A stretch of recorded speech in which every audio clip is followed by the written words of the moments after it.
नमस्कार बंधुरा आज के आमी निरामिष फुलकपि आलू दिए रान्ना करब। देखुन फुलकपि आलू रसा तार जोन्नो फुलकपिटा केटे निয়েছি, आलू केटे निয়েছি, एदिके कड़ाई बसिए दिয়েছি। आमार तेल खूब सुंदर गरम হয়ে গেছে।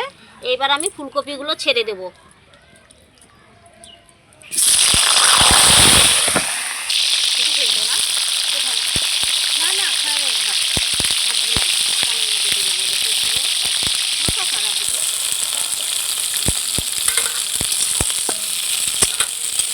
ফুলকপিটা আমি খুব সুন্দর করে ভেজে নেব।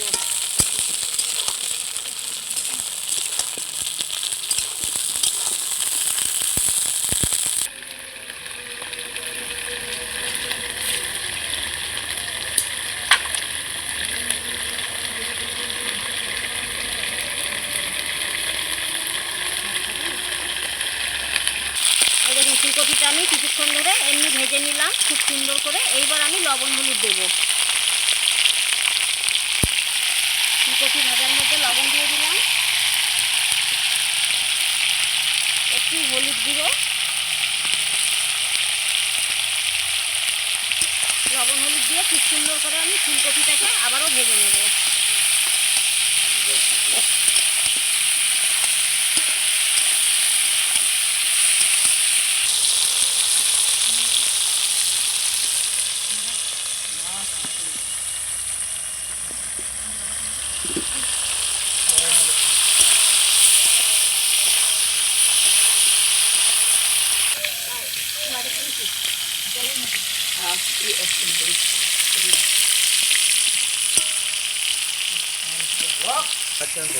এই যে বন্ধুরা আমার ফুলকপিটা খুব সুন্দর করে ভাজা হয়ে গেছে। এবার আমি দেখুন ফুলকপিগুলো তুলে নেব।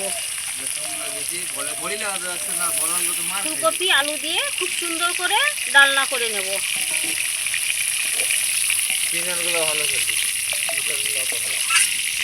খুব সুন্দর ফুলকপিগুলো লাল লাল করে ভেজে নিয়েছি। দেখুন খেতেও খুব ভালো লাগবে। ভাজার তেলের মধ্যেই আমি আলুগুলো ভেজে নেব। দুটো আলু কেটে নিয়েছি মিডিয়াম সাইজ।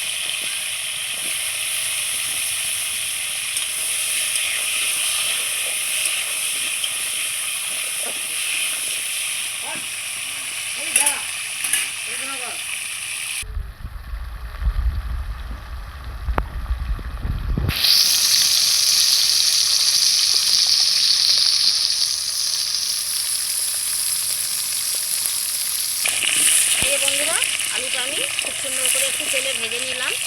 এইবার দিয়ে দেব লবণ,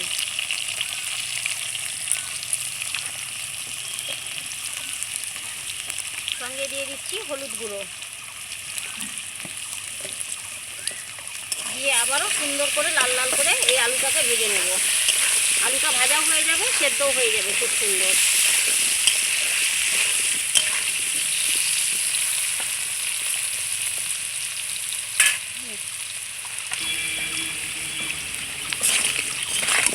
দেখুন আলুটা কত সুন্দর আমি লাল লাল করে ভেজে নিয়েছি। আর একটু ভেজে নেব, নিয়ে তারপরে নামিয়ে দেব।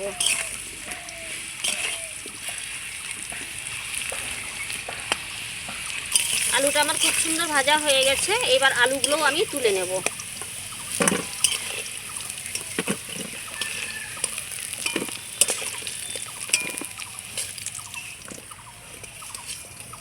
দেখুন লাল লাল করে খুব সুন্দর করে আলুটাকে ভেজে নিয়েছি। আমি ওই তেলেই ফোড়নে দিয়ে দেব। ফোড়নে দিয়ে দিলাম একটা তেজপাতা, একটা শুকনো লঙ্কা ফাটাই দুটো করলাম, সামান্য পরিমাণ জিরা দিয়ে দিলাম ফোড়নে। এইবার আমি আদা জিরা আর শুকনো কাঁচা লঙ্কা পেস্ট দিয়ে দিলাম।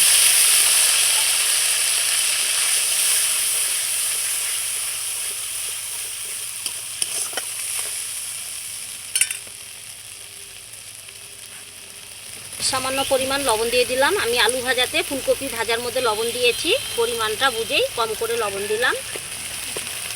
একটু হলুদ গুঁড়োও দিয়ে দিলাম, দিয়ে খুব সুন্দর করে এবার আমি মশলাটাকে কষিয়ে নেব।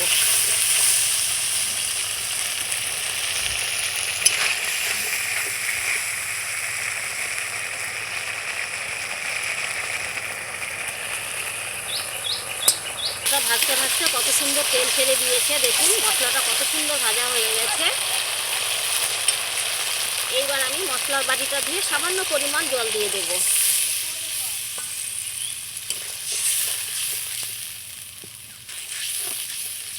এই জলটা দিয়ে মশলাটাকে আবারও আমি খুব সুন্দর করে কষিয়ে নেব।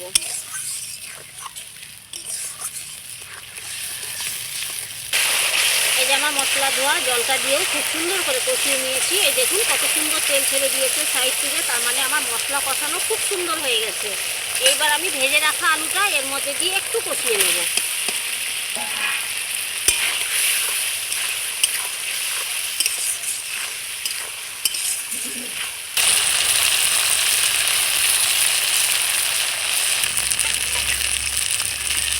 ফুলকপি আর আলু যে রসা করব তার জন্য আমি জল দিয়ে দিচ্ছি।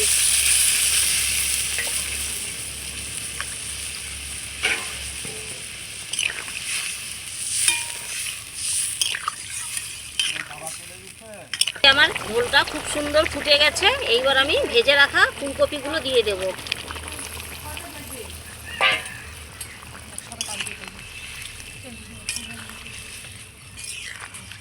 এই নিরামিষ ফুলকপি আলু এই ডালনাটা খেতে কিন্তু খুব ভালো লাগে। বন্ধুরা এরকম করে একবার হলেও বানিয়ে খাবেন, খুবই ভালো লাগবে। অনেকে হয়তো ফুলকপি খেতে ভালোবাসে না, ঠিক আমি যেভাবে রান্না করছি এইভাবে রান্না করবেন, দেখবেন খুবই ভালো লাগবে, খুবই ভালো।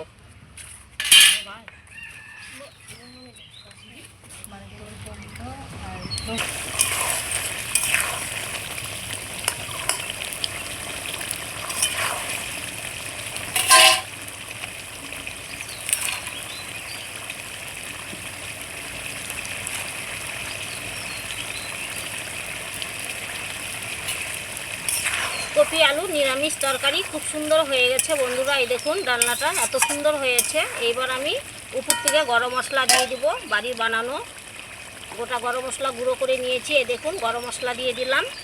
নামানোর আগে সামান্য পরিমাণে একটু মিষ্টি দিয়ে দিলাম, নিরামিষ তরকারি যেহেতু, আর 1 চামচ ঘি দিয়ে দিলাম।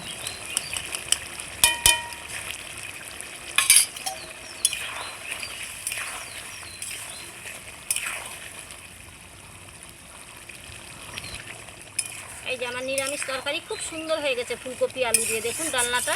এইবার আমি নামিয়ে নেব। এই যে বন্ধুরা হয়ে গেছে আমার তরকারি খুব সুন্দর। এই দেখুন আমি নামিয়ে নিলাম।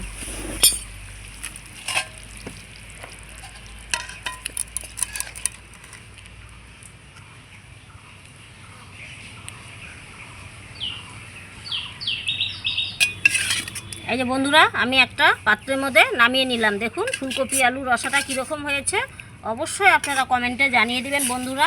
আমার এই রান্না যদি আপনাদের ভালো লেগে থাকে তাহলে অবশ্যই সঙ্গীতা রীতা কিচেনে সাবস্ক্রাইব করবেন, লাইক করবেন, কমেন্ট করবেন আর শেয়ার করবেন। ফেসবুকে যদি দেখে থাকেন অবশ্যই ফলো করবেন। ধন্যবাদ।